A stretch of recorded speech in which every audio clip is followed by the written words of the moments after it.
Saudações, pessoal! Aqui quem fala é o Bruno, também conhecido por vocês aí como Dart Geek, né? Eu sou o host do podcast Mensagem na Garrafa e hoje eu resolvi atacar de youtuber, né? Hoje eu resolvi mudar e resolvi atacar de youtuber, né? E aí, para esse primeiro vídeo, eu resolvi fazer um review do livro mais recente que eu li, né? Que no caso foi esse aqui, ó, A Harmonia do Universo, do Marcelo Gleiser, né? Marcelo Gleiser, que é o físico brasileiro que dá aula na escola de Dartmouth lá nos Estados Unidos, né? Um físico extremamente renomado, extremamente conceituado no Brasil e no exterior, né? Tem vários livros publicados, livros inclusive vencedores do Prêmio Jabuti, né? Como por exemplo A Dança do Universo, que é um livro sensacional. Recomendo, se você tem interesse em divulgação científica, dá uma lida na Dança do Universo, que vai ser uma excelente leitura para você, né? E o que trata desse livro aqui, A Harmonia do Mundo, né? Bom, A Harmonia do Mundo é um livro que é uma biografia romanceada do astrônomo Johannes Kepler. Johannes Kepler, né, que foi um astrônomo alemão do século 16, 17, mais ou menos. Ele viveu ali entre 1571 e 1630, né? Ele viveu aí 59 anos, então, né? E as contribuições dele para a ciência e para a astronomia vão para a posteridade, né? E aí é uma biografia romanceada esse livro, né? Ou seja, tem as informações biográficas da vida do Kepler, né? Tem os acontecimentos, né, da vida dele, né? Mas tem ali o tempero do romance, né? Da ilustração, da fantasia, né? Alguns personagens ele acrescenta, né, para dar uma dinamicidade à escrita, né, à leitura. Por exemplo, esse livro aqui, ele é contado na perspectiva do Michael Maestlin, né? Michael Maestlin foi outro grande astrônomo que ele foi o professor do Kepler. E aí o Michael Maestlin está lá já idoso, né, lembrando do Kepler, lembrando das vivências que eles dois tiveram. E aí tem sempre uma empregada que cuida do Michael Maestlin idoso, que é a Maria. Essa empregada, né, a Maria, é uma personagem inventada, né, para dar uma dinamicidade maior e tudo. E aí ou seja, ele acrescenta algumas coisas, suprime outras, mas aí o romance, cara, ficou de uma forma extremamente fluida. É uma linguagem extremamente fluida. Você começa a ler assim, você acha que você, vou ler só 2 capítulos hoje, tá, beleza. Quando você vê, você já tá varando noite adentro, lendo 5, 6 capítulos, porque é uma escrita muito fluida, cara. E apesar de ser uma biografia, né, uma biografia romanceada, né, você fica curioso para saber o que vai acontecer em seguida, né? O que o Kepler vai descobrir em seguida, né? Isso é uma coisa bem legal e só realmente divulgadores científicos natos como o Marcelo Gleiser conseguem fazer esse tipo de leitura, né? Esse tipo de escrita, né? O Marcelo Gleiser, você sabe que um pesquisador, um cientista é um bom divulgador científico quando ele consegue se comunicar tanto com o PhD da área dele quanto com o cara que é leigo na área. E esse livro aqui consegue essa proeza. Esse livro aqui, A Dança do Universo, também consegue essa proeza. A inesperável... ele tem um livro também sobre a beleza do inesperado, né? Que ele fala de vida, ciência e pesca. Ele faz uma relação entre os três, né? E aí é bem legal esse livro, né? Recomendo também A Dança do Universo, né? Recomendo a Beleza do Inesperado, também, que é bem legal. E recomendo também esse aqui. Mas do que trata exatamente esse livro, né? Bom, a gente já falou aqui que ele é uma biografia romanceada da vida do Johannes Kepler, né? O astrônomo alemão do século 16 e 17. E aí, cara, ele vai contar os eventos, né, da vida do Johannes Kepler a partir da perspectiva do Michael Maestlin, né? O Michael Maestlin tá lá idoso já, lembrando do aluno dele, né, do pupilo dele, que era o Johannes Kepler, que o Kepler superou o Michael Maestlin. Ele sente uma ponta de inveja nisso, até que teve um dia que chegou um garoto na casa dele, né, no meio da noite, e falou: olha, eu sou filho do Johannes Kepler e eu vim aqui entregar o diário do meu pai, porque o meu pai faleceu e ele queria que o diário dele ficasse com você. Esse diário, né, que o filho do Kepler entrega para o Michael Messley é também uma fantasia do romance. O Kepler não deixou um diário escrito, não deixou nada disso, né, mas é para aquele recurso narrativo, né, para dar uma dinamicidade na leitura e tudo mais, né. E aí, cara, qual é sobre o livro, né, o livro A Harmonia do Mundo, né, eu recomendo largamente para você que gosta de divulgação científica, de filosofia, de astronomia, de teologia, do gênero biografia também, recomendo para você se você gosta.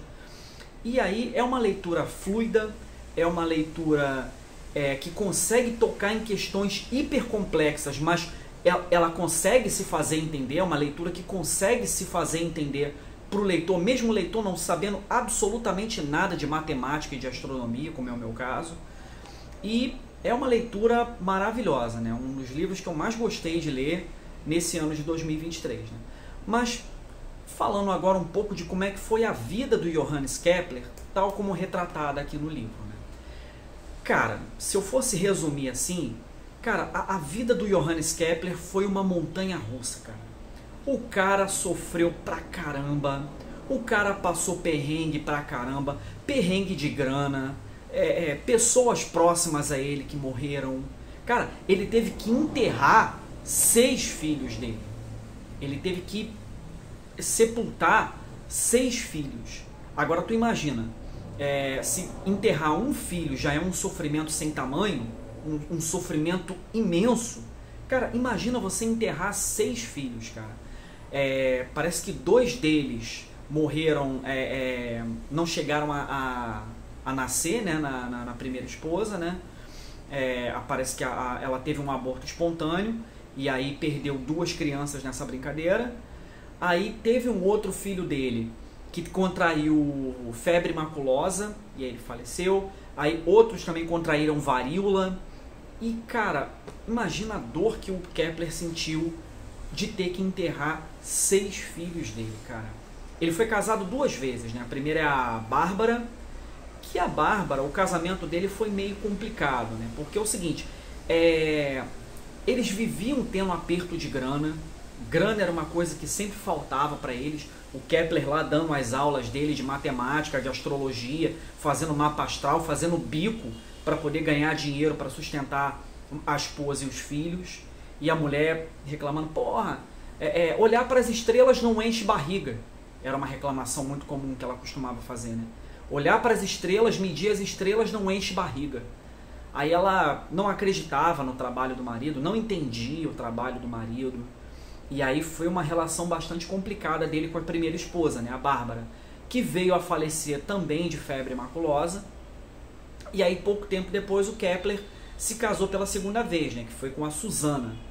Aí a Susana, sim, né, já era mais jovem, mais mente aberta, ela procurava entender o trabalho do marido, dava força para ele. Quando o Kepler dizia que descobria alguma coisa e ia abraçar ela, toda animada, ela ficava empolgada também. Então foi um casamento mais feliz, mas ainda assim eles tiveram bastante perrengue, como por exemplo a perda de filhos queridos para o Kepler, né? Mas aí, cara, só assim, fazendo um retrospecto assim da vida do Kepler, né? Ele nasceu em 1571 em Weil, na Alemanha, né?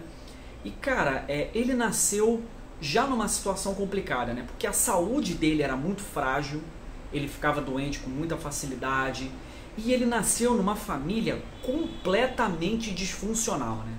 Primeiro que o pai dele era um mercenário bêbado que batia na mulher e nos filhos, vivia fazendo grosseria, até que uma vez ele foi chamado para lutar numa guerra, né? Porque ele era mercenário, e não se teve mais notícia dele. A mãe também não era lá muito flor que se cheire, né? A Catarina Kepler. Ela era uma curandeira, né? Ela fazia poções para à base de ervas, né, para curar as pessoas dos mais variados males, né? Mas o mais comum dela era o seguinte: naquela época não existia preservativo, né? Não existia camisinha, não existia pílula anticoncepcional. Então era muito comum, tanto das mulheres comuns quanto das prostitutas, engravidarem. E aí, como elas não queriam ter o filho, elas iam lá na mãe do Kepler, né, que ela era curandeira, e aí a mãe do Kepler fazia uma poçãozinha mágica que ela tomava e aí abortava a criança, né? E aí acabou que numa dessas ela se desentendeu com uma das clientes, e aí essa cliente acusou a mãe do Kepler de bruxaria. Olha só, ela vive fazendo poções esquisitas, mágicas, e fazendo adoração ao demônio, e envenenando as pessoas, matando as pessoas em nome do demônio. E aí acabou que desse desentendimento gerou um processo na Inquisição que acusou a Catarina Kepler de bruxaria, e o Kepler teve que mover mundos e fundos, falar com Deus e o mundo, com um monte de advogado, para poder refutar todas as acusações contra a mãe dele e livrar a mãe dele da tortura e da fogueira da Inquisição, né? Porque era muito comum você tá passando numa praça, numa cidade, e aí os caras colocarem lá as pilhas de pedra lá, as pilhas de madeira lá, né, as toras de madeira, e aí incendiar uma mulher genérica ali acusada de bruxaria, né? Era muito comum, né? O Kepler chegou a testemunhar queimação de bruxas, né? De mulheres supostamente bruxas, né? Uma coisa que marcou muito ele. Então, cara, ele já nasce com uma saúde muito fragilizada e numa família completamente disfuncional, né? Tinha também o irmão dele, né? O irmão dele tinha problema de convulsões, que nunca se explicou muito bem por que ele tinha essas convulsões. E aí o Kepler amava muito o irmão dele, né? Que veio a falecer também por conta desse problema pouco depois, que afetou muito ele, né? Mas aí o Kepler vai estudar em Tübingen. Ele nasce numa comunidade luterana, protestante, né? Isso é importante dizer. E aí ele vai naturalmente para uma escola luterana, né? Na escola na cidade de Tübingen, na Alemanha, para estudar lá, né? E aí a ideia inicial do Johannes Kepler era se tornar teólogo luterano e ganhar a vida assim, né? Ser feliz assim, né? Deus era um aspecto muito importante na vida do Kepler, e ele queria servir a Deus da melhor forma como ele poderia, né? E ele não conseguia imaginar forma melhor de servir a Deus do que sendo teólogo. E aí, só que acabou que nessa escola de Tübingen ele teve aula com o Michael Mestlin, astrônomo renomado lá, né, que dava aula de astronomia na escola de Tübingen. E aí foi nesse momento que o Kepler se apaixonou pela astronomia, né?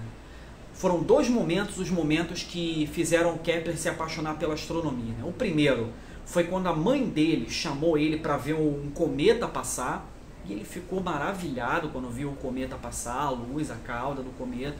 Ele ficou maravilhado com o cometa, ele é muito grato à mãe por ter convidado ele a ver aquele cometa. E também pelas aulas com o Michael Mestlin, né? Porque o Michael Mestlin, cara, ele é um caso curioso, porque assim, o cara viveu a transição de uma visão de mundo para outra mais nova. Então, na época do Michael Mestlin, né, era muito comum a visão ptolomaica do cosmos, né? Ou seja, a ideia de que a Terra era o centro do sistema solar, né, era o centro do universo, e o Sol e todos os outros planetas giravam em torno da Terra, né? Que é a tese do Ptolomeu.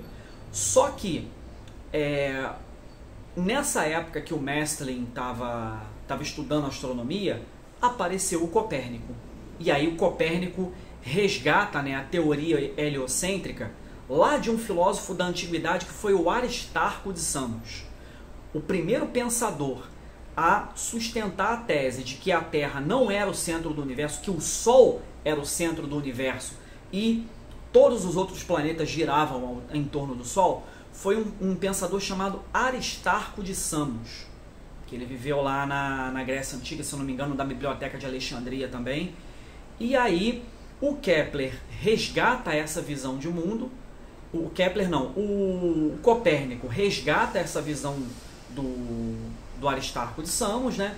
E fundamenta a partir de observações modernas, né, a tese de que realmente o Sol é o centro do sistema solar e todos os planetas giram ao redor dele. E aí, o Michael Mesling, ele dava aula mostrando assim a teoria ptolomaica, né, a posição ptolomaica, né, a visão ptolomaica de cosmo, só que no porão, na sala particular dele, ele dava aula falando da concepção copernicana. Então, lá ali no porão, né, ali no sótão, na sala particular dele, ele chamava um grupo seleto de alunos, os mais dedicados, né, e falava da hipótese heliocêntrica do Copérnico para eles. E aí foi nesse momento que o Kepler viu que o caminho dele era a astronomia. A astronomia é também uma forma de adorar a Deus, de adorar a criação divina. Essa foi a concepção do Kepler. E aí o Kepler tentou entender as leis da natureza, entender a mente de Deus a partir da astronomia. Entender as leis da natureza, entender a astronomia é entender como funciona a criação, como funciona a mente de Deus. Então, o objetivo do Kepler era esse: por meio da astronomia, glorificar a criação divina. Então, era essa a ideia dele, né? E aí, o Johannes Kepler vai deixar, né, as contribuições dele, né? A primeira coisa, cara, é que é o seguinte: o Kepler errou muito antes de conseguir acertar. Ele errou muito, ele se frustrou muito, ele lutou muito, né? Ele batalhou muito, ele ficava todo animado com uma possível descoberta, aí depois essa descoberta se mostrava falsa, e aí ele tinha que abandonar. A começar, cara, porque é o seguinte, naquela época, 1600 e pouco, né, 1500 e pouco, final de 1500, início de 1600, o Kepler vivia numa comunidade luterana, sendo que ser copernicano numa comunidade luterana era uma coisa complicada. Por quê? O Martinho Lutero escreveu um texto refutando a perspectiva heliocêntrica do Copérnico, condenando o Copérnico. Então, você ser copernicano numa comunidade luterana era pedir para ser cancelado, para ser perseguido politicamente, religiosamente, e isso poderia gerar até a excomunhão. Você poderia até ser expulso da comunidade luterana por você ser copernicano. E o Kepler tinha os dois pés lá na teoria copernicana de mundo. E isso era um problema muito sério para ele, né? Tem até uma passagem aqui do livro, né, que assim, na Idade Média, início ali da Idade Moderna, eram muito comum as chamadas disputas, né? Ou seja, os professores pegavam dois alunos com dois pontos de vista radicalmente opostos um do outro e colocavam eles para debater na frente de uma plateia sobre aquele assunto. E aí foi exatamente isso que aconteceu, né? Pegaram um aluno para ele reproduzir a teoria ptolomaica, a visão ptolomaica de mundo, né, com a Terra no centro do universo, e pegaram o Kepler para falar sobre a posição copernicana de mundo, né, com o Sol no centro e os planetas todos, inclusive a Terra, girando ao redor do Sol. E aí, quando o Kepler falou da teoria heliocêntrica, ele foi automaticamente cancelado pelos professores, pelos teólogos. Ele foi rechaçado por eles, né? E aí o Kepler sentiu, né, na pele o que era ser perseguido por conta das suas ideias, né? E isso é uma coisa que vai marcar a vida dele toda, né? Kepler vai viver fugindo de uma cidade para outra por conta de perseguição religiosa, perseguição política. A vida dele foi muito atribulada, né? Como eu cheguei a dizer aqui no começo do vídeo. E aí, cara, ele tá lá em Tübingen, estudando, né? Não podendo estudar da forma como ele gostaria, né? Porque ele é heliocêntrico, ele é copernicano e vive numa sociedade luterana que condenou Copérnico, né? As teses de Copérnico. E aí, depois ele se muda para Graz, também ali na Áustria, né? Para ser professor de matemática lá. Aí ele vira professor de matemática, de astrologia. E aí, numa dessas aulas de astrologia, ele descobriu uma relação entre os poliedros de Platão, a geometria de Platão, os sólidos, né, de Platão, e a quantidade de planetas que se tinham conhecido até então, né? Mercúrio, Vênus, Terra, Marte, Júpiter e Saturno. Eram 6 planetas aí, né? Então ele descobriu o seguinte: são 6 planetas conhecidos, da mesma forma que são 6 poliedros perfeitos de Platão. Então ele tentou criar um sistema cosmológico, né, que comportasse os 6 poliedros de Platão circunscritos nas 6 órbitas dos 6 planetas. E aí ele tentou, usando a órbita circular e nunca conseguia, né? E foi essa sequência de erros, de frustração que ele passou na vida dele, que levou ele a especular sobre o que poderia ser diferente. E aí sim ele foi começando a descobrir a verdade, né?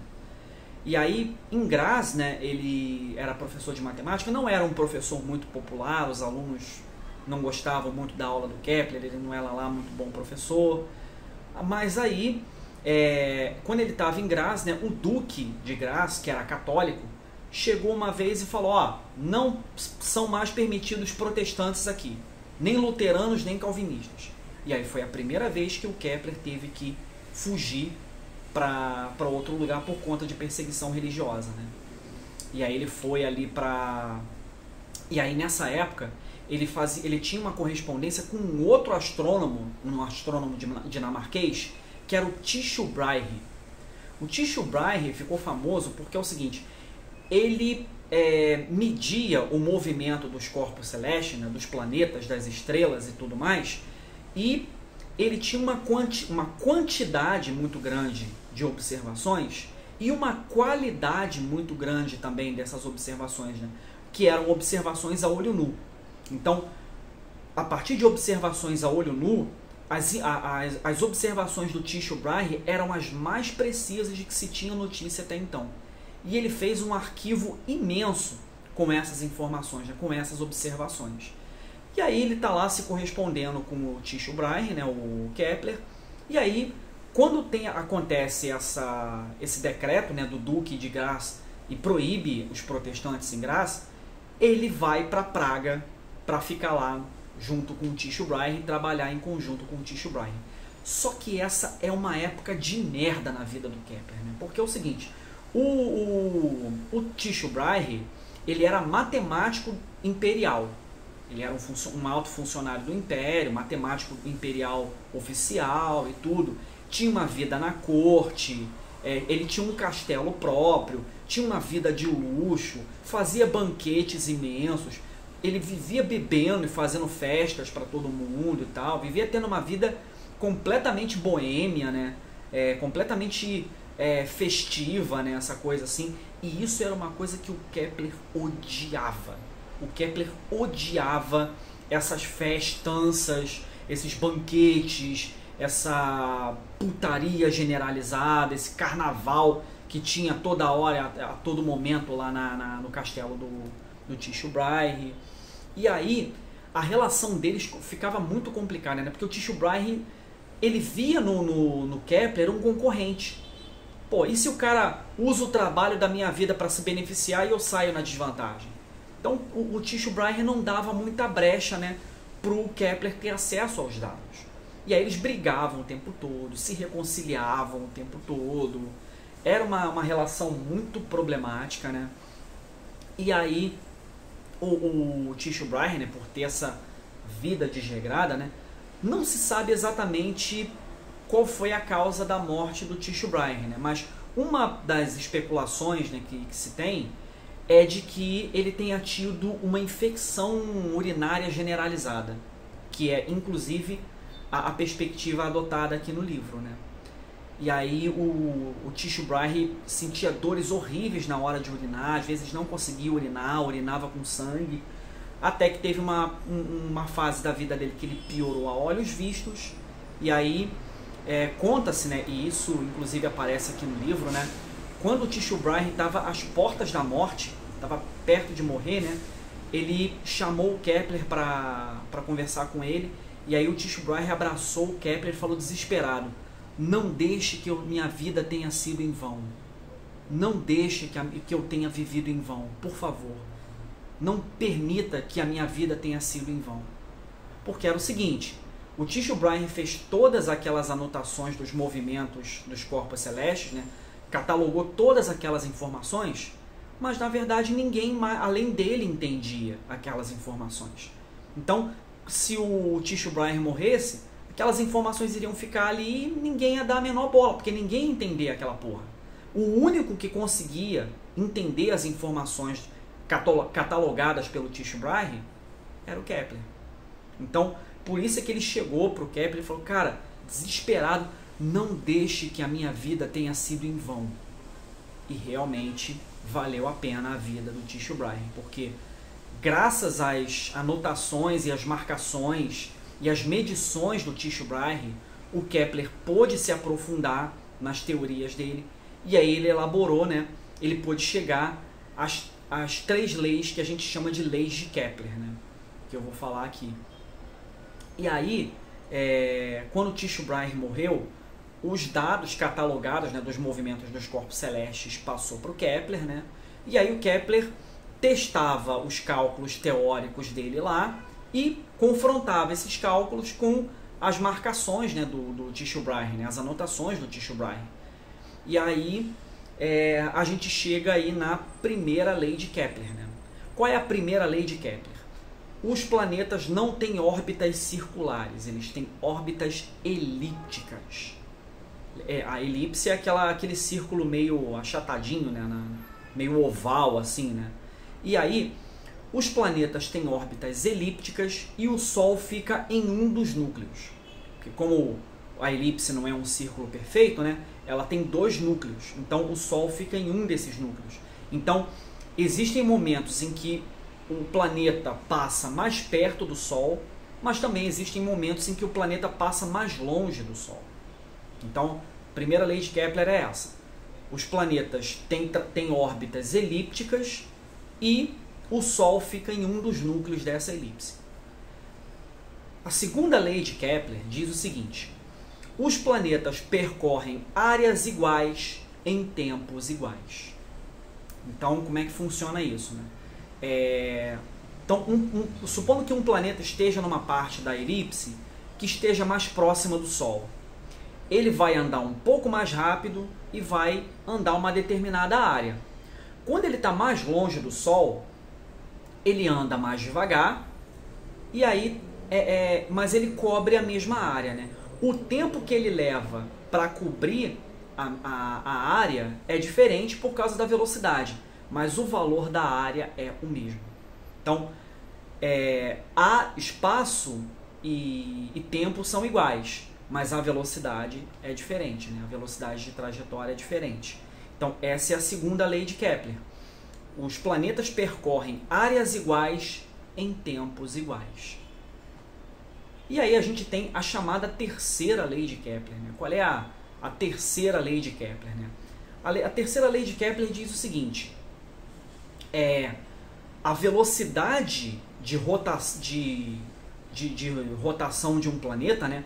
A velocidade que um planeta tem para dar uma volta em torno do Sol é diretamente proporcional à distância entre o planeta e o Sol.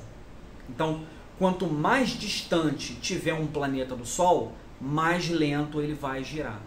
Quanto mais próximo tiver um planeta do Sol, mais rápido ele vai girar. Então é isso, né? Ele conseguiu medir a velocidade dos planetas a partir da distância e do tempo que eles levam, né?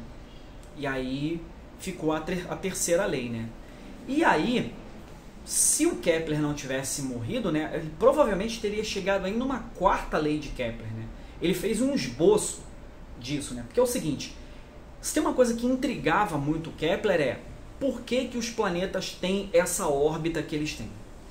Por que os planetas giram em torno do Sol? O que faz com que os planetas girem em torno do Sol, né? E aí ele ficou curiosíssimo com essa questão. Ele falou, não, tem alguma força misteriosa que faz com que os planetas girem em torno do Sol em trajetórias elípticas. O Kepler fez a pergunta, mas a resposta só foi aparecer anos mais tarde com um outro pensador chamado Isaac Newton. Qual é a resposta? Gravidade. É a gravidade que faz com que os planetas girem em torno do Sol em trajetórias elípticas. Então, o Kepler fez a pergunta, ou seja, o que mantém a órbita dos planetas em forma de elipse, e o Isaac Newton respondeu a pergunta, né? O que mantém a órbita dos planetas se chama gravidade, e é essa gravidade que faz com que a órbita seja uma elipse. E aí, cara, essas foram as contribuições do Kepler, né? Mas tem uma outra contribuição que é o seguinte: na época do Kepler, uma coisa que ele ficava muito insatisfeito, né, era o seguinte: a astronomia na época do Kepler não se distinguia da astrologia, né? A astrologia é baseada na crença de que o movimento dos corpos celestes pode influenciar a vida das pessoas aqui na Terra. Então, por exemplo, se passasse um cometa em determinada época do ano ou em determinada conjunção dos planetas e alguma coisa, poderia significar que o país ia ser invadido por um exército inimigo, poderia simbolizar que o rei ia morrer, poderia simbolizar uma escassez das colheitas, poderia simbolizar uma praga nas colheitas, poderia simbolizar inundações, poderia ser tudo que os profetas do Apocalipse defendem, né? Então, dependendo dos eventos celestes, né, as pessoas acreditavam que a configuração dos eventos celestes astronômicos influenciava a vida deles aqui na Terra. E aí a astrologia foi a ciência, né, criada para estudar essas relações, né? Estudar a relação do movimento dos astros com a influência na vida aqui na Terra. E a astronomia, por outro lado, ela se limitava a observar e descrever e medir os eventos celestes, né? Então, por exemplo, se você conversasse com um astrônomo no século XVI, lá em 1500 e pouco, e conversasse com ele lá: vai passar um cometa hoje aqui no planeta, vamos assistir? Aí ele iria fazer o seguinte: o cometa passou no dia tal, semana tal, mês tal, ano tal, na hora tal, a cauda media não sei quanto. Ou seja, o astrônomo daquela época, ele se limitava a observar, descrever e medir os fenômenos astronômicos, né? Ele não se preocupava, por exemplo, em explicar a causa daqueles fenômenos astronômicos, né? Ele não se perguntava como é que se forma um cometa, ele não se perguntava como é que se forma um planeta, ele não se perguntava qual é a causa do calor do Sol, por que as órbitas são elípticas ou circulares, seja lá o que for. Ou seja, o astrônomo daquela época, ele se perguntava por quê, ele se perguntava o que e como. Ele não se perguntava por que as coisas celestes eram daquela maneira, né? E aí o Kepler ficou muito intrigado com isso. Ora, como é possível uma ciência que não se preocupa com as causas dos fenômenos que ela quer estudar? E aí ele falou, né? É preciso criar uma nova astronomia. Uma astronomia preocupada com as ciências naturais, com a filosofia natural, com a física. Então, o Kepler junta a astronomia com a física. Ou seja, a partir de agora vai existir uma astronomia preocupada em explicar a causa dos fenômenos astronômicos. E aí é aquela coisa, né? Se a causa dos fenômenos astronômicos estão nos próprios fenômenos, então a relação que eles têm aqui embaixo é praticamente nula. Não é a configuração dos eventos humanos aqui na Terra que faz com que os astros se comportem de determinada maneira. Da mesma forma que não é uma configuração dos astros lá que faz com que as pessoas se comportem ou aconteçam algumas coisas aqui no mundo humano. E aí o Kepler separou, assinou a papelada do divórcio definitivamente da astronomia e a astrologia. Ou seja, as causas dos fenômenos celestes, dos fenômenos astronômicos, estão nas próprias coisas celestes. Elas não influenciam nada aqui embaixo. E aí ele assinou a papelada do divórcio entre a astronomia e a astrologia. E aí por isso é que a astrologia hoje, né, é tida como pseudociência. Mas a astrologia já foi considerada uma das ciências mais exatas e mais estratégicas naquela época, né? Porque era a partir de cálculos astrológicos que as pessoas elaboravam o calendário, planejavam a plantação, planejavam a colheita, planejavam os eventos, as festas, os feriados.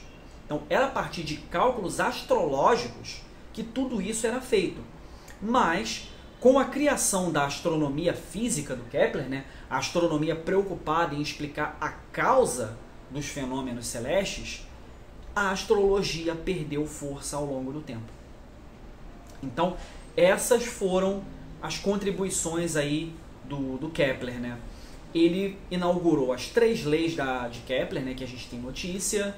Ele especulou sobre a força que emana do Sol, que faz com que os planetas tenham a órbita que eles têm, que aí depois o Isaac Newton respondeu, né, dizendo que é a gravidade. E também ele inaugurou um campo completamente novo na ciência, que foi a astrofísica. A astrofísica, que é a área de formação lá do Neil deGrasse Tyson, né, que é outro grande divulgador da ciência, né, foi aluno do Carl Sagan, foi apadrinhado pelo Carl Sagan, né, ele tem também uma versão da série Cosmos dele, né, o Carl Sagan fez a primeira série Cosmos lá nos anos 80, com 13 episódios, e aí depois o Neil deGrasse Tyson, um discípulo dele, fez uma outra edição atualizada da série Cosmos, que também é muito boa, em 3 episódios, vale a pena conferir. E eu ainda vou falar sobre essa série aqui no Mensagem na Garrafa Podcast ou em algum videozinho. E aí, cara, essas foram as contribuições do Johannes Kepler, né? Além do mais, o Kepler foi um dos primeiros cientistas a experimentar na prática essa coisa de juntar cálculos matemáticos teóricos de validade universal com a observação, a experimentação, com a experiência científica, né? Então, o Kepler foi um dos primeiros a juntar as duas coisas, né? A juntar a especulação teórica dos cálculos matemáticos com a observação empírica. Coisa lá que depois, lá em 1700 e pouco, a gente vai ver o Kant falando, né, na Crítica da Razão Pura, né? A Crítica da Razão Pura, ou seja, a junção da observação por meio dos sentidos com as leis de validade universal extraídas da matemática. Então, outros filósofos foram, né, nesse caminho também, né? Principalmente o Immanuel Kant lá na Crítica da Razão Pura, né? E aí o Kepler foi um dos primeiros, né, a tatear esse caminho, né, da especulação teórica universal da matemática, né, das leis universais extraídas da matemática, com a observação empírica, né, o caso em particular, o dado empírico, né, e a juntar as duas coisas. Bom, acho que falei, né, tudo que eu tinha de falar do Kepler, né.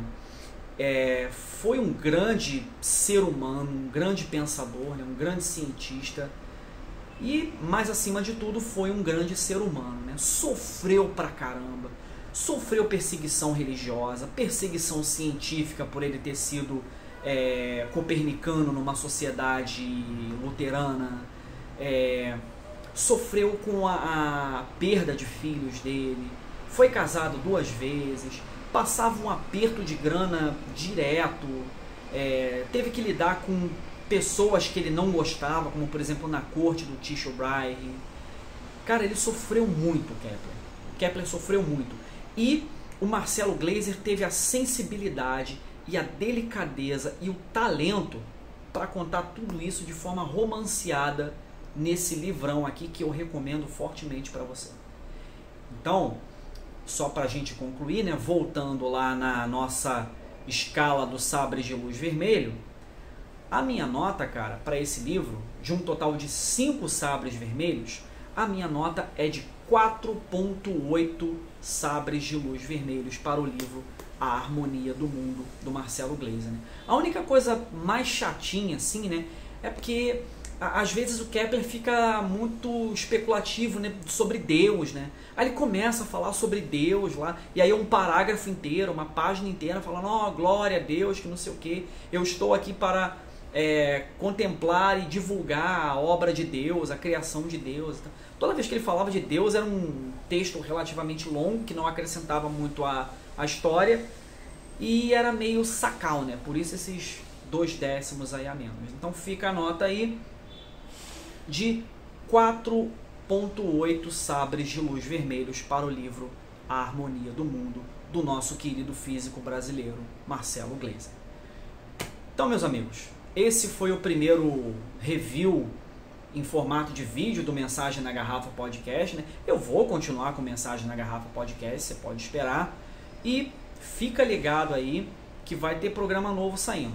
Faz o triplo C, curte, comenta, compartilha e aciona o sininho para sempre ficar ligado quando tiver novidade. A gente também está no Facebook, você procura lá Mensagem na Garrafa Podcast, que vai aparecer lá para você. Então, meus amigos, é isso. Que a força esteja com você e um abraço.